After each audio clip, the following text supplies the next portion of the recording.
Hi guys, I'm Guritos, and today I'm going to be showing you guys the best 3-4-2-1 custom tactics that you can use in FIFA 23. It's definitely been a long time coming, the custom tactics for this formation. It's been the most requested formation on the channel to have custom tactics put together for, and to be honest, every time I've gone to the formation, I've just not loved it. And if the custom tactics aren't working like clockwork for me, I'm never going to put them on the channel, because if they don't work for me, there's a good chance it's not going to work for you guys as well. The 3-4-2-1 is generally identified with being the German cross formation. However, when I put these together, for me, it's all about making it flow as naturally as possible to kind of cater to most people's styles of play and not just cater to a niche like a German cross. You absolutely can still utilize German crosses with how I've got this set up. However, you can play fast, you can play slow, and it will just kind of complement the way you naturally play the game. That's what the aim is here. Getting into the custom tactics, starting with the defensive style, we're just going to leave this on balanced. The defensive width is on 30, a nice compact defence with formations that operate as a 5-back is always really strong, so that's what we're going to run with this formation. The defensive depth, this is on a modest 55. If you go any lower, you get pinned back, so you don't want to go any lower than 55.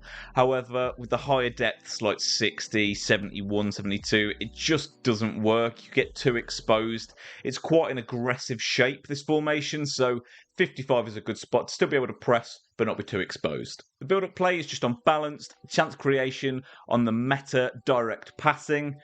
The attacking width, straight down the middle with this one, 50. You've got lots of options through the middle and out wide, so you don't generally need to cater for either. Just down the middle, on 50, you get to utilise all the different options that this formation offers. Players in the box, this is going to be on 6. This enables kind of your attacking 5 to get involved, and upping it from 5 to 6 just enables those centre mids that you have in this formation just to push up to the edge of the box and get involved with the interplay just that little bit more.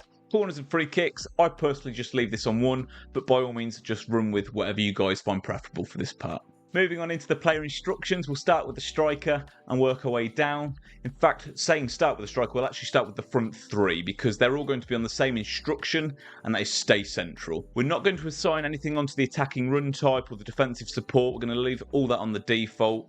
The stay central here is to have 3 men occupying 2 centre backs. So you're always outnumbering the opponent in the middle. And also by having so many players occupying those central spaces, it just opens up more opportunities for your overlappers, which is your left mid and right mid. So keeping these 3 in the middle makes this formation a lot more effective. You've always got options when you are playing the ball across. And in terms of the running types, it's just not necessary to have getting behind. Let them play true to their attacking AI, and you can trigger runs manually so easily in this formation because of how kind of compact they all are. You can just spam L1, get them running. You really don't need the AI doing that for you. For your left midfielder and your right midfielder, they are both going to be on comeback on defence and getting behind. Comeback on defence is so it operates as a 5-back. If you don't assign this, you're going to be extremely exposed. It is true to kind of the approach with this kind of formation to have these guys dropping back. It makes literally 0 sense to not have them dropping back as wing backs. So both of them need to be on comeback defence. That is the most important instruction here. An issue I've had with this formation in the past is that the left mid and right mid don't get involved quick enough.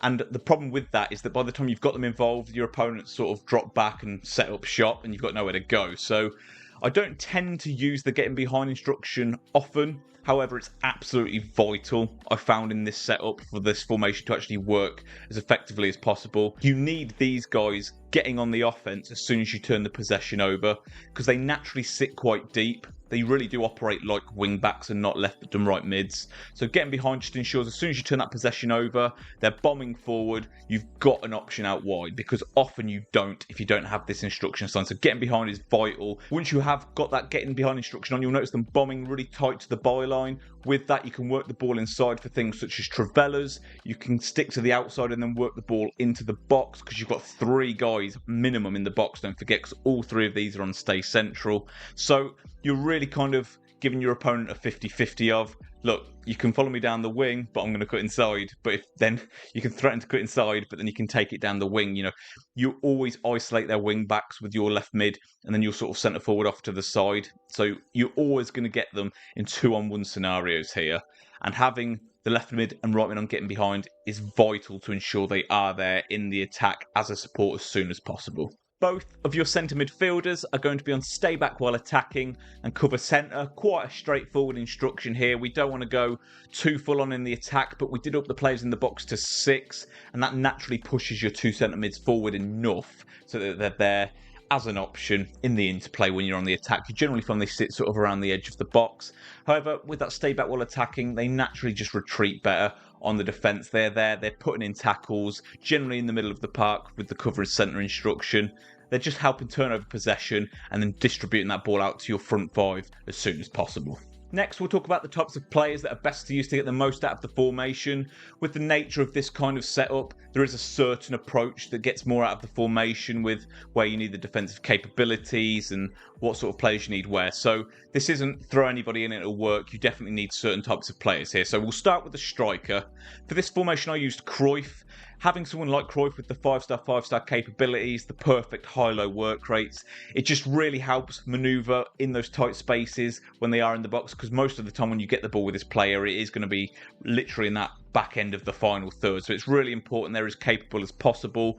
Really high composure helps as well, because they're often going to be shoulder to shoulder with defenders. So physical presence can help with that, but I always find composure really is the key stat to ensure they're capitalising on as many chances as possible in those key areas. Moving on into your 2 centre forwards, so the 2 players that sit just off of your striker. I used Mane as my right centre forward, and I used this Pires card as my left centre forward. It's really important you have as much ability on the ball with these players, because these are the players out of the whole formation you're going to be manoeuvring with the most. These are the guys you're going to be doing the skill moves with, the left stick dribbling to create that space, lay off your striker or lay off the overlapping wing back. So these guys have to be really responsive. So you want the leaner body types. Some physical presence helps, but it's not necessary. It's just having that agility, balance, dribbling as high as possible. And shooting traits. Shooting traits are really helpful with the sort of positions they take up in this formation. They're always sort of on the edges, at that off angle. So if you've got a right foot on the right, like I do here with Mane, outside of the foot shot is awesome for things such as Travellas. If you've got a right foot on the left, like I do here with Pires, then a finesse shot trait is always beneficial. Not as meta as a Travella, however, still very effective. For your left midfielder and your right midfielder, or as we think of them in this formation as like your left wing back and your right wing back, I use Musiala on the right and I use Davies on the left. Defensive capabilities aren't necessary, however they definitely help, especially at a point in the game where people do have like 95, 96, 97 rated attackers. They still need ability on the ball. I always favour the skill moves still, even in these positions, 5-star, 4-star on both. Not necessary if you don't use skill moves, but you do need them to be good on the ball. I also would recommend a left foot on the left, a right foot on the right, because when you do cut inside, you do get a lot of opportunities to shoot from range with power shots, Travellas. So if you can get them formatted to be able to do them as well, then that is fantastic. This Musiala card in particular, I get a lot of long range goals with. He scores a lot of goals for me, which is crazy considering he's playing like a wing back role, but they are so pivotal in this formation being as effective as it is. For your 2 centre midfielders, I would normally recommend a big man and a little man, but I found the most success with this formation with 2 box-to-box players. So I went with Modric and this new Paqueta Showdown card. Whether you go for like the skill moves of the week, for that's kind of personal preference. I like a little bit of a dynamic here, so I went with Modric, who's 4-5, and Paqueta, who's 5-4. The high work rates is really important. Modric is high-medium, however, he does retreat really well. So long as they do kind of cover all grounds in-game, then you can't really go too far wrong. You don't need someone with too much physical presence. The main thing is, I would say more than anything, is that they can turn nicely. So Modric obviously has flawless dribbling.